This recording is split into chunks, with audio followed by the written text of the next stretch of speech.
सुनना, जरा ध्यान से सुनना इन महापुरुष के वचन। बाबा, हमें क्लेश बना रहता है, एक जलन बनी रहती है, एक अशांति। नाप के देखो हृदय में। तो उन्होंने कहा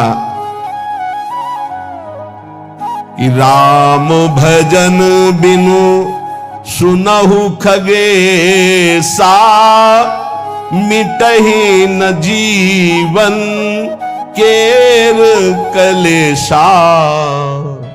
जैसे पहला ग्रास पाते हैं तो भूख उतनी एक ग्रास की जैसी मिटती है, पर अनुभव में नहीं आती। फिर हम ग्रास पे ग्रास पाते चले जाते हैं, और जब अंतिम ग्रास की स्थिति होती है तब जाके तृप्ति का अनुभव होता है। ऐसे ही उपासक, जब पहला भजन शुरू हुआ तो जलन बढ़ती है। ध्यान देना, अगर उसी समय एक कवल पवा करके रोक दिया जाए तो उसको कोई तृप्ति नहीं होगी, और परेशानी ऊपर से चित्त में हो जाएगी कि नहीं पा रहा था तो अच्छा था, अब पा रहा था तो भर पेट पाना। ऐसे ही अभी तक भजन नहीं करके विषयों में डूबे थे तो भूले हुए थे, लेकिन अब भजन शुरू किया तो अब जलन शुरू होगी। इतना नाम जप करो कि पेट भर जाए, तब जाके स्वाद आएगा। जिस दिन से भजन शुरू किया उस दिन से भव रोग नष्ट होना प्रारंभ हो गया। व्यर्थ नहीं जाएगा, पर उस नाम का, अंतिम नाम का, जिस समय भगवत साक्षात्कार होगा उसका इंतजार करते हुए नाम जपते रहो, हर कवल खाते रहो, पेट भर रहा है। कि जब यहां आओगे तब पता खीर कैसी है, पुआ कैसा है, पकौड़ी कैसी है, कचौड़ी उसका स्वाद तब आएगा जब आपका पेट भरने लगेगा। जन्म जन्म के भूखे हो, इसलिए नाम में स्वाद नहीं आ रहा, बिना स्वाद के पाते रहो, यही तुम्हारी अशांति को नष्ट कर देगा।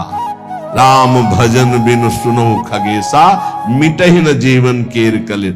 एक एक श्वास में जो तुम नाम जप कर रहे हो, मानो एक एक ग्रास भोजन कर रहे हो, वो तुष्टि पुष्टि क्षुधा निवृत्ति होती चली जाएगी, पर पता चलेगा तब जब आप पेट भर जाएगा। ऐसे ही जब भजन एकत्रित हो जाएगा तो संसार से वैराग्य स्वरूप का बोध और भगवान से प्रेम तीनों हो जाएंगे, तभी पूरी जलन मिटेगी, जब भगवत साक्षात्कार होगा। महाराज जी तो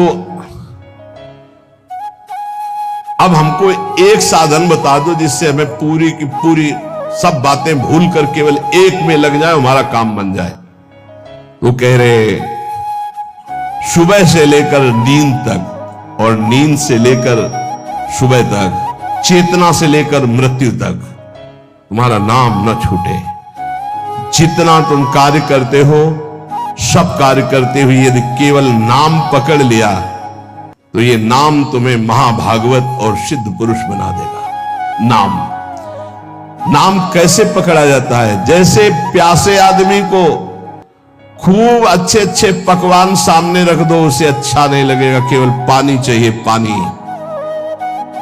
जैसे भूखे आदमी के पास हीरा जवाहरात दुनिया के सब रख दो, नहीं, भोजन चाहिए, भोजन। ऐसे तुम्हारा नाम में प्रेम हो, उठते बैठते चलते फिरते खाते पीते सब समय नाम नाम नाम, तब तुम्हारे अंदर दिव्यता जागृत हो जाएगी। बाबा, नाम से प्रेम नहीं होता, नाम जपने में मन नहीं लगता। तो तुम जब अपने मन की बुराइयों को पकड़ पाओगे और उनको दूर करोगे, तब तुम्हारी नाम में प्रीति होगी। इसीलिए तो कहते हैं कि खूब सत्संग सुनो।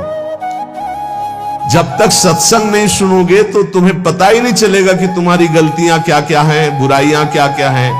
सत्संग सुनोगे तो सत्संग से दो बात होती है, अपनी बुराइयों का पता चलता है और उनके त्यागने की बलवृत्ति मिलती है सत्संग से। भक्ति स्वतंत्र सकल गुण खानी, बिनु सत्संग ना पावई प्राणी।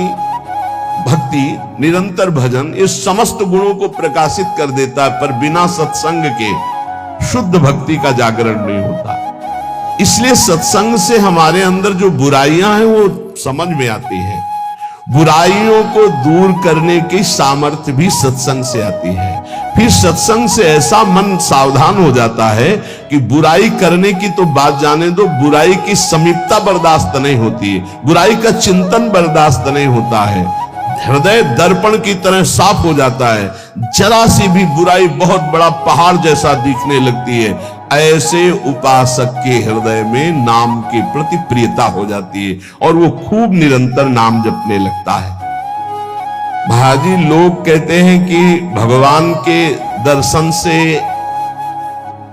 क्या मिल जाएगा, क्या लाभ हो जाएगा। भगवान के दर्शन हो गए तो फिर बाकी क्या रह जाएगा। उत्तर, भगवान के दर्शन से बढ़कर कोई लाभ।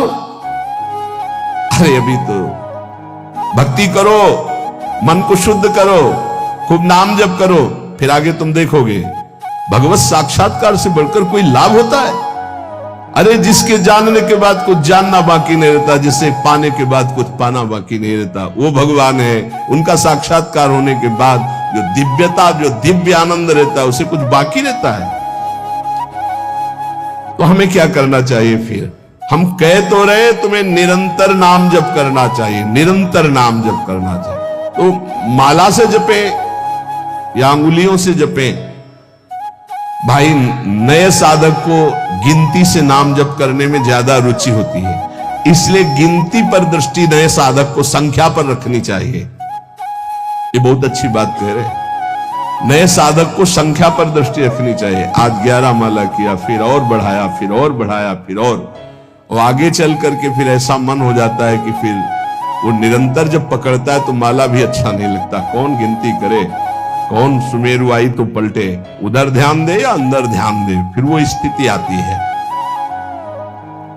बाबा, नाम जपने में जैसे मन भागता है तो क्या करना चाहिए? तो नाम को बार बार लिखे या नामी की मूर्ति सामने रख ले, छवि सामने रख ले, उस छवि को बार बार देखता रहे। मनो राधा वल्लभ लाल जी की छवि रख ली, बार बार देख रहे, नाम जप कर रहे, फिर अंदर राधा वल्लभ की छवि देख रहे, फिर नाम जप कर रहे, फिर बाहर देख रहे। मन भागे तो छवि में लगाओ, नाम में लगाओ। बाबा, अच्छा बताइए, नाम में प्रीति कैसे हो? शरीर पवित्र रखो, वस्त्र पवित्र रखो, भोजन पवित्र रखो, संग पवित्र रखो, तो विचार पवित्र होंगे। विचार पवित्र होगा तो फिर ये समझ में आ जाएगा कि नाम के बराबर कोई साधना नहीं है। नाम जपने के बराबर कोई साधना नहीं। जो नाम जप करता है उसके लौकिक और पारलौकिक सारी कामनाएं पूर्ण हो जाती है और उसको मोक्ष पदवी मिल जाती है। यदि मोक्ष नहीं चाहता तो उसे प्रेम प्राप्त हो जाता है। देखो, जैसे सूर्य नारायण उदय होते ही अंधकार नष्ट हो जाता है, ऐसे नाम का प्रकाश होते ही अज्ञान अंधकार नष्ट हो जाता है।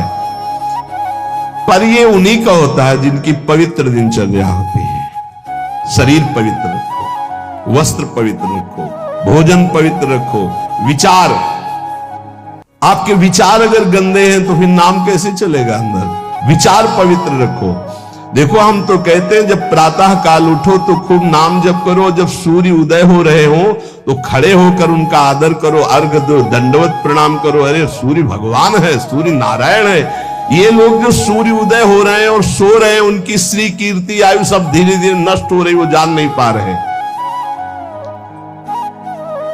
महाराज जी, कोई कहता है कि ज्ञान श्रेष्ठ है, कोई कहता भक्ति। अरे बाबा, तुम इन बातों में मत फंसो कि ज्ञान श्रेष्ठ है कि भक्ति श्रेष्ठ है। अरे जिससे संसार का चिंतन छूटे और प्रभु की याद आवे वो श्रेष्ठ है। जो तुम पकड़ पाओ, जल्दी करो, नाम जप करो। इसमें मत लगो कि ज्ञान श्रेष्ठ है कि भक्ति श्रेष्ठ है। मर्यादा भगवान के नाम की एक अमोघ है। खूब नाम जप करो। चारों शास्त्र, वेद, पुराण, जितना ज्ञान है सब नाम में भरा हुआ है। तुम जितना नाम जप करोगे उतना आपके हृदय में वो प्रकाशित हो जाएगा। तुम्हारे मन को जैसे विषय खींच रहे ऐसे तुम्हारे मन को नाम खींचेगा। बहुत ध्यान दीजिए, जैसे विषय तुम्हारे मन को खींच रहे, ये भोगूं, ये भोगूं, ये भोगूं, एक दिन नाम ऐसे खींचेगा तुम्हारे मन को, श्री जी से जोड़ देगा। पक्का ऐसा ही है। संसार के भोगों की तरफ से जब ग्लानि होने लगे,